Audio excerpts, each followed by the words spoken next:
Hey, welcome back to the channel. It's your man Prime Time, and you already know you're on Prime Time Talk TV. And yeah, I'm back at you with another good video, and you already know the routine. Once you enter my house, wipe your feet off, hit the like button, hit the subscribe button, and smash the bell icon so you can be notified the next time I drop these next latest and greatest videos like these. Oh man, let's go ahead and jump on into this video, shall we? How about today's information about Errol the Truth Spence versus Terence Bud Crawford upcoming match that everybody is clamoring at the bits to see. Man, oh man, you know, it's been speculations, it's been dates called. People said it was gonna be announced for a November 19th fight, but as you can see, that fell through the floor. So everybody around the world have been speculating with their own shows and their own channels, saying that it's gonna be this time, it's gonna be this time. Well, me, like I said, it's gonna be next year. I look forward to be around April, March, May, somewhere around that time. That's what I've been saying. Now they done pushed it back to a December, January fight. Not right after Christmas. People ain't gonna have the money like that. If you really want to think about it, it's gonna be around income tax time, after people done started getting their money, things of that nature. The economy boosting back up again. It's a surge of money being spent. That's when that fight is gonna happen. Like I said, normally if you think about it, Errol Spence fights been around in April anyway.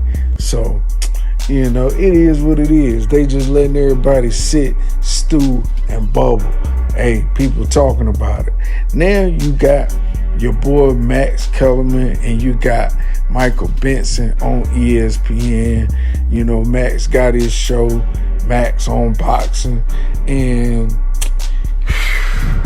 basically they were saying that the fight is held up because Al Haymon won't show Terence Crawford the numbers, the books, so to speak. He won't open up the books and show him what the projections of the fight could be, or whatever the case may be.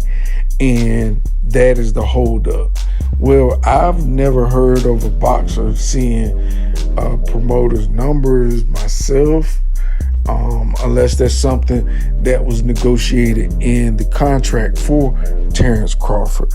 Because Terence Crawford is a free agent now, maybe that's something they negotiated in their contract to appease Terence Crawford, because they said that Terence Crawford is taking the low end of the stick, but he's guaranteed certain monies from other avenues and other revenue streams of this fight.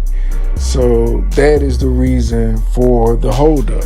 And you know, Max Kellerman, of course, they're gonna go with the obvious and say Al Haymon is scared for Errol Spence. And he said that, you know, if it sounds like a duck, it is a duck. It sounds like Al Haymon trying to duck Terence Crawford because he don't believe in his fighter.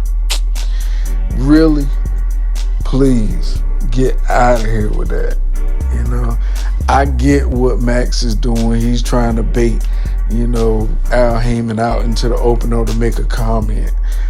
He even said, you know, I invite Al Haymon to my show. Come on, man. When was the last time you seen Al Haymon on a show, Max? Really? But I get it. You know, I get it. You know, Al Haymon is one of the few black promoters to do it the way he's doing it. You know, he's not out, you know, wearing, you know, thick gold chains and spinning donuts in the parking lot with a Lamborghini. You know, he's not doing none of that stuff. He's not bragging. He's not boasting. He's not even talking. He's staying out of the scene, you know, unlike, you know, so many other promoters that want to show their face. They got that Don King phenomenon, you know, and from what I've been viewing, Al Haymon has been taking care of his fighters. For real. His fighters are living good. Everybody. Caleb Plant got the biggest fight of his life. Charlo, you know, all those guys. Spence. Look at those guys. Come on now. You can't dare say that about Al Haymon, for real. Look at Mayweather Promotions. You know, it's Showtime. Steven Espinoza, them guys. Come on now. The fights, Tank Davis and them fights. Come on now. PBC been doing their thing. You know, it's just that, of course, we want certain fighters to fight certain fighters. That may not happen when we want it to happen, but it will happen. You know, look at how long we waited for the Mayweather-Pacquiao fight to happen. And it eventually happened. It didn't happen when we wanted it to happen, of course. But at the same time, we enjoyed it, you know. And the outcome, a lot of people didn't, because, honestly, it was going to be the same outcome either way you look at it. Either way you chalked it up, it was going to be the same way. But, I mean, to try and say that this is on Al Haymon, you know, it's too premature. Have not heard the true facts and true evidence. We haven't heard Terence Crawford's side. We haven't heard Errol Spence side. So for Max Kellerman to draw up this scheme and say that this is on Al Haymon, I think that's very false. I think that should not be a narrative that they try and paint against Al Haymon. Now, I don't know Al Haymon. I haven't met him or nothing like that. But as far as the evidence and track record of him doing business, he's done some good business thus far. And he's made people happy. He got very good fighters in his organization and camp that he take care of. And from that right there, that's all I need to see.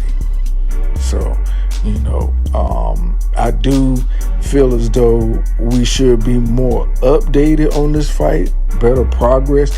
That way the fight will be promoted better. So I don't like the black darkness, you know, far as the putting together of this fight. I think they could, you know, leak a few little tidbits to keep, you know, the boxing fans and everyone around the world in line waiting, you know, and not just, you know, drawing their own conclusions in their own heads and then giving up, because that's what you don't want. You don't want for the moment, the trending, the viralness of this fight to go cold, because that's when people say, you know what, we'll move on to something else, you know, which I still think, you know, this is the fight of the century, period. And I still think it's a 50-50 fight. I still think that it's going to go to the last bell, to the 12th round. I still feel as though someone may edge it out and it may be a draw in this fight. But I will say this much, you know, these are the best two fighters in the welterweight division. You can stack them up against anybody else and they will fall. I guarantee you. You know, and that goes for Boots, Ennis, that goes for Thurman, that goes for Ugas again, that goes for anybody else in that division matched up against Terence Bud Crawford and Errol the True Spence. They will fall against those two. Just look at the track record. Now, honestly, you know, I lean a little towards, I can't tell you, but you know, I will say this much though, you know, both fighters are at the elite level of welterweight, and I think both fighters are going to come with powers unlimited at their disposal. I think they're working on their best and their best shape for this fight that we're going to get in 2023, and I look forward to this being one of the best fights of 2023 to start out the year. So anyway, you know, Max Kellerman, he can miss me with all that mess he talking about, getting Al Haymon on the show, and he extend his invitation, and yada yada yada. See, that's the thing about it that I like about him. He don't seek attention. You know what I mean? He don't seek their attention. He lives probably a moderate well-off life, and he don't boast and brag about it. He don't shine in people's face. He don't try and start fights and arguments with people. He try and make sure everyone's taken care of. You heard Gervonta Tank Davis, he spoke on Al Haymon, saying that he was the reason why he let go of Ryan Garcia chain. You know, he said, Al Haymon said, don't mess up this fight. So with that being said, that lets you know right there that Al Haymon is a smart man, smart businessman, and able to diffuse the situation instead of letting the situation just catch on fire and burn everything down. Because you know how so much stuff has been going on in the world. People been getting killed, people been getting shot, you know, fights and stuff break out in clubs on a natural basis. So for somebody to grab somebody's chain, you know, man, you know, it could have really been ugly if it had been another fighter. So, you know, anyway, you know, I'm gonna keep y'all up to date on this thing. We still on it, y'all. You know, the Terence Crawford and the Errol Spence fight. We still on it. I'm gonna keep y'all up to date, so you already know the routine before you leave my house. Hit the like button, hit the subscribe button, smash the bell icon so you can be notified the next time I drop these next latest and greatest videos here on Primetime Talk TV. And I'm on social media everywhere. Definitely go to the website primetimetalktv.com and copy some merch. All right, y'all. Peace, love. I'm out. Till next time. Peace.